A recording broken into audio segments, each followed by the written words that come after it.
Hello friends, welcome back to our channel. இன்றைக்கி நம்ம பார்க்க போகிறது பார்த்திங்கன்னா national saving recurring deposit account, அதாவது ஆர்டின்னு சொல்லப்படக்கூடிய ரெக்கரிங் டெபாசிட் அமௌண்ட் வந்து போஸ்ட் ஆஃபீஸில் என்னென்னலாம் ஃபெசிலிட்டிஸ் இருக்குது அதை பற்றி தான் நம்ம பார்க்க. இதில் பார்த்திங்கன்னா உங்களுக்கு இன்ட்ரெஸ்ட் பேயபிள், அதாவது இன்ட்ரெஸ்ட் ரேட்ஸ் அந்த பீரியாசிட்டி எல்லாம் பார்த்திங்கன்னா 6.7% ஒரு பர் ஆனம்க்கு தராங்க. குவார்ட்டர்லி காம்பவுண்டடாக தான் நம்மளுக்கு இருக்கும் நம்ம டெபாசிட் பண்ணுற அமௌண்ட்டோடது. அதே மாதிரி நம்மளுக்கு மினிமமாக அமௌண்ட் எவ்வளோ வந்து அந்த அக்கௌண்ட் ஓப்பன் பண்ணுறதுக்கு அமௌண்ட் பே பண்ணுறோம் அப்படின்னு பார்த்தீங்கன்னாலும், அண்ட் மேக்ஸிமம் அமௌண்ட் ரீட்டைன் பண்ணுறதுக்காகட்டும், account open and both retain பண்ணுறக்கும் சரி, மினிமமாக 100 ருபீஸ் வந்து ஒரு மாதத்துக்கு நம்ம கட்டுற மாதிரி இருக்கும். இல்லை மல்டிபிள்ஸ் ஆஃப் 10 ருபீஸ் தான் இருக்கும். மேக்ஸிமம் லிமிட்னு எதுவுமே கிடையாது, சரிங்களா? No maximum limit. இது வந்து யாரெல்லாம் ஓப்பன் பண்ணலாம் அப்படின்னு பார்த்தீங்கன்னா, ஒரு தனிநபராகவோ இல்லை ஜாயிண்ட் அக்கௌண்ட் பார்த்தீங்கன்னா அப் டு 3 மெம்பர்ஸ் வரைக்குமே ஜாயிண்ட் அக்கௌண்ட்டில் இருக்கலாம். அது போக கார்டியன், மைனர் குழந்தைகளோட பேரில் அவங்களோட பேரண்ட்ஸோ இல்லை கார்டியன்ஸோ ஓப்பன் பண்ணலாம். அதே மாதிரி பீப்புள் ஆஃப் அன்சவுண்ட் மைண்ட் இருக்கவங்களோட இதுவும் சரி கார்டியன் வந்து ஓப்பன் பண்ணலாம். இல்லை குழந்தைகள் வந்து 10 வயதுக்கு மேற்பட்டவங்களாக இருக்காங்கன்னா அவங்களுடைய சொந்த பேர்லேயே வந்து இந்த அக்கௌண்ட்டை ஓப்பன் பண்ணிக்கலாம். ஒருத்தர் ஒரு அக்கௌண்ட்டு தான் ஓப்பன் பண்ணணும்னு கிடையாதுங்க. எத்தனை அக்கௌண்ட் வேணாலும் ஓப்பன் பண்ணிக்கலாம். அதே மாதிரி இதோட டெபாசிட் எப்படி இருக்கும்னு சொல்லி கேட்டிங்கன்னா, நீங்கள் அக்கௌண்ட் ஓப்பன் பண்ணோடனே கேஷாவோ இல்லை செக்கையோ நீங்கள் வந்து டெபாசிட் பண்ணிக்கலாம். டேட் ஆஃப் டெபாசிட் பண்ணும்போது உங்களுக்கு கேஷாக பே பண்ணும்போது அப்போவே உங்களுக்கு வந்து வரவு வச்சு தரப்படும்.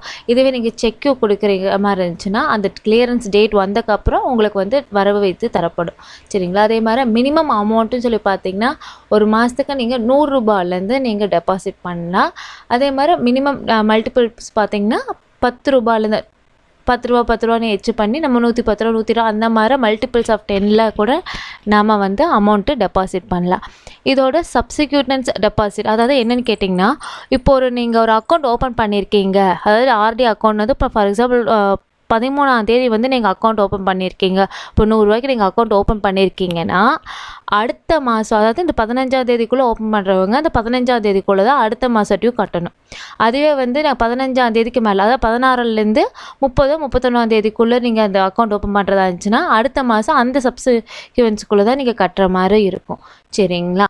இதுவே நீங்கள் இதில் ஒரு பெரிய டிஃபெக்ட் என்னன்னு சொல்லி பார்த்தீங்கன்னா, இப்போ நீங்கள் வந்து சப்சிக்வெண்ட் டெபாசிட் கட்டுறீங்க இல்லைங்களா, அந்த நம்பர் வந்து உங்களுக்கு சொன்ன மாதிரி இப்போ 15ஆம் தேதிக்குள்ளே நீங்கள் 100 ரூபாய் கட்ட வேண்டியதாக இருக்கிறதுனால நீங்கள் 16ஆம் தேதி நீங்கள் போய் கட்டுறீங்க அப்படிங்கும்போது 100க்கு 1 ரூபாங்கிற விதத்தில் வட்டிங்கிற விதத்தில் உங்களோட இதுலேருந்து சார்ஜ் பண்ணுவாங்க. ஏன்னா டிலேவாக கட்டியிருக்கீங்க போது.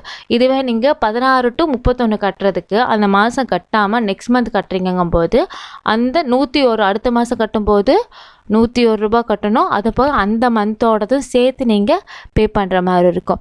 இப்போ ஒருவேளை ஆர்டி அக்கௌண்ட் வந்து இப்போ நான் சொன்ன மாதிரி இந்த 16ஆம் தேதி கட்ட வேண்டியது இருக்கும் இல்லைங்களா, அந்த மந்த் கட்டாமல் அடுத்த மந்த் நீங்கள் கட்டுற மாதிரி இருந்துச்சுன்னா நீங்கள் ப்ரீவியஸ் மந்தோடது ஃபைனோடதும் கட்டிட்டு இன்ட்ரெஸ்ட் ரேட்டோடதும் சார்ஜஸோடையும் கட்டிட்டு ப்ளஸ் கரண்ட் மந்தோட டெபாசிட்டும் கம்பல்சரி நம்ம பே பண்ணுற மாதிரி இருக்கும்.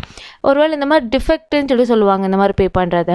இந்த மாதிரி நீங்கள் 4 ரெகுலராகவே டிஃபெக்ட் பண்ணுறதா இருந்துச்சுன்னா 4 மாதம் தொடர்ந்து கட்டாமையே விட்டுட்டு இது பண்ணுற மாதிரி இருந்துச்சுன்னா உங்களோட அக்கௌண்ட் வந்து டிஸ்கண்டினியூ ஆகுங்க.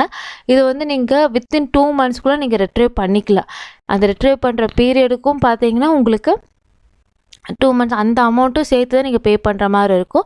கட்டாத பட்சத்தில் உங்களோட அக்கௌண்ட் வந்து டிஸ்கண்டினியூ ஆகுங்க. ஒரு வேளை நான் 4 மாதம் இல்லை ஒரு 2 மாதம் தான் இந்த மாதிரி இது பண்ணி 3ஆவது மாதம் இது கட்டியிருக்கேன் அப்படிங்கும்போது நோ இஷ்யூஸ். நீங்கள் அந்த ஃபைன் மட்டும் கட்டிட்டு ஃபர்தராக ப்ரொசீட் பண்ணிக்கலாம். இப்போ ஃபார் எக்ஸாம்பிள் நீங்கள் ஒரு வருஷத்துக்கு இந்த 100 ருபீஸ் வரையும் நீங்கள் போட்டிருக்கீங்க அப்படின்னா 2 மாதம் கட்டலைன்னா நீங்கள் பின்வரும் மாதங்களில் கூட நீங்கள் எக்ஸ்டெண்ட் பண்ணலாம். 14 மாதங்களை இது பண்ணிவிட்டு இடையில நீங்கள் 2 மாதம் கட்டாத பின்னாடி நீங்கள் எக்ஸ்டெண்ட் பண்ணி கூட கட்டிக்கலாம். அது அக்கௌண்ட் ஹோல்டரோட ஆப்ஷன் தான் கொடுத்துருக்கு. இதுவே அட்வான்ஸ் டெபாசிட் இருக்குங்க, சரிங்களா? இதுவே வந்து நீங்கள் டிஸ்கண்டினியூ பண்ணாத ஒரு ஆர்டி அக்கௌண்ட்டாக இருக்குங்கிற பட்சத்தில் அட்வான்ஸ் டெபாசிட்டாக பார்த்தீங்கன்னா அப் டு 5 வருஷம் வரைக்கும் நீங்கள் அந்த அமௌண்ட்டை பே பண்ணிக்கலாம். இது வந்து ரீபேட்னு சொல்லுவாங்க. இப்போ அட்வான்ஸாக பே பண்ணுறாங்க அட்லீஸ்ட் 6 மாத தவணைகளோட இது, சரிங்களா?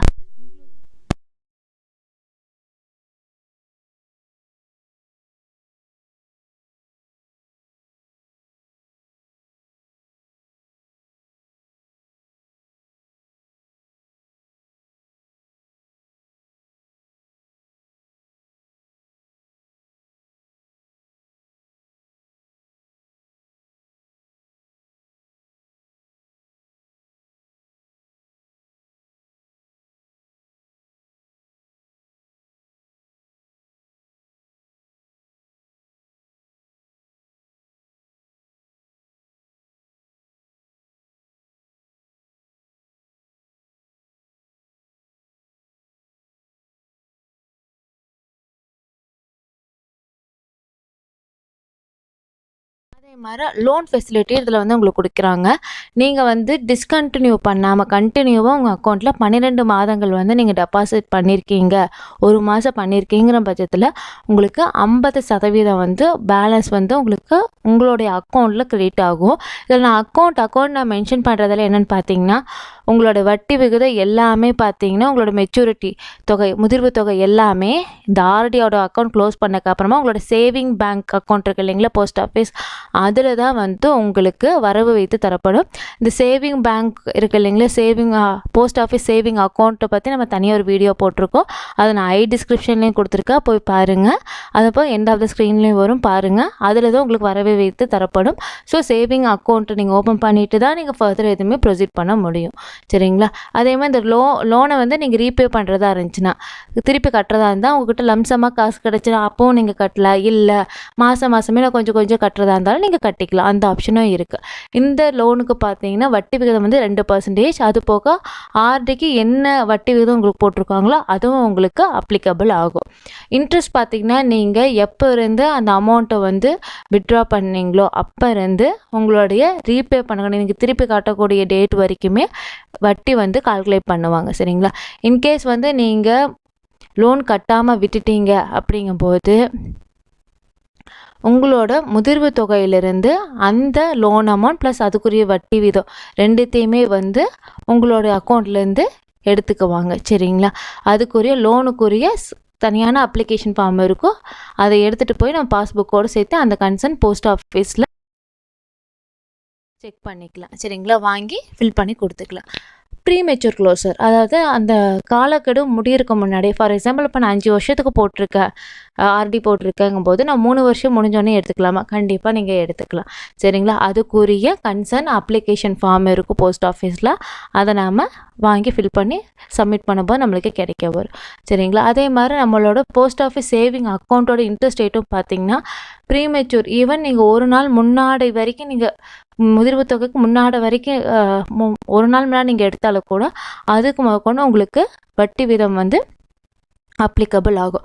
இன்கேஸ் நீங்கள் வந்து அட்வான்ஸ் பேமெண்ட் பண்ணியிருக்கீங்க, ரீபேட்டுக்காக பண்ணியிருந்தீங்கன்னா உங்களுக்கு ப்ரீமெச்சூர் க்ளோசர் வந்து அப்ளிகபிள் கிடையாது. சரிங்களா? அந்த முதிர்வு தொகை அந்த ஃபார் எக்ஸாம்பிள் நீங்கள் 1 இயருக்கு கட்டியிருக்கீங்க, எனக்கு 6 மந்த் முடிஞ்சோடனே நான் ப்ரீமெச்சூர் க்ளோசர் பண்ணுறேன், எக்ஸாம்பிளுக்கு நான் சொல்கிறேன். சரிங்களா? அப்படின்னா உங்களுக்கு முடியாது. இது நீங்கள் 5 இயர்ஸ்க்கு நீங்கள் 4 இயர்ஸ் வந்து ரீபேட் கட்டியிருக்கீங்க, அதாவது அட்வான்ஸ் பேமெண்ட் பண்ணியிருக்கீங்கன்னா 3rd இயரில் நீங்கள் போய் க்ளோஸ் பண்ண முடியாது. அந்த 4th இயர் கம்ப்ளீட் ஆனதுக்கு அப்புறம் தான் நாம் வந்து அக்கௌண்ட்டை க்ளோஸ் பண்ண முடியும். சரிங்களா? அதே மாதிரி மெச்சூரிட்டி, இதோட மெச்சூரிட்டி அமௌண்ட் என்னன்னு சொல்லி பார்த்தீங்கன்னா, இப்போது டேட் ஆஃப் ஓப்பனிங்லேருந்து அந்த இப்போ 5 இயர்ஸ்னால் அந்த 60 மாதம் முடிஞ்சக்கப்புறம் தான் உங்களோட முதிர்வு தொகை இருக்கும். அதே மாதிரி இந்த 5 வருஷம் முடிஞ்சு இல்லை இன்னொரு 5 வருஷம் நான் அக்கௌண்ட் எக்ஸ்டெண்ட் பண்ணுறதா இருந்தாலுமே அதுக்கும் ஆப்ஷன் இருக்குது. அதுக்கும் நீங்கள் இன்ட்ரெஸ்ட் ரேட் அந்த இதில் என்ன இன்ட்ரெஸ்ட் ரேட்டோ அதுக்குரியது உங்களுக்கு அப்ளிகபிள் ஆகும். அதுக்குரிய ஃபார்மும் நீங்கள் சப்மிட் பண்ணுற மாதிரி இருக்கும். இப்போ நீங்கள் எக்ஸ்டெண்ட் பண்ணுற அக்கௌண்ட்டாக இருந்து இதில் ஒரு சின்ன அட்வான்டேஜ் இருக்குது. என்னென்னு கேட்டிங்கன்னா, இப்போ நான் 5 இயர்ஸ் ஆல்ரெடி போட்டிருக்கேன், அது முடிஞ்சக்கப்புறமா இன்னொரு 5 இயர் நான் எக்ஸ்டெண்ட் பண்ணுறேன். ஆனால் ஒரு 7th இயர்லேயோ 8th இயர்லேயோ நான் போய் க்ளோஸ் பண்ணலான்னா தாராளமாக நீங்கள் க்ளோஸ் பண்ணிக்கலாம். அந்த முடிவடைந்த மாதங்களுக்குரிய அந்த முடிவடைந்த இயர்களுக்கு கூட வருடங்களுக்குரிய வட்டி வீதம் வந்து உங்களுக்கு அப்ளிகபிள் ஆகும். அது உங்களோட போஸ்ட் ஆஃபீஸ் சேவிங் அக்கௌண்ட்டில் வந்து வரவை வைத்து தருவாங்க. சரிங்களா? அதே மாதிரி உங்களோட ஆர்டி அக்கௌண்ட் வந்து நீங்கள் ரீட்டைன் பண்ணிக்கலாம்.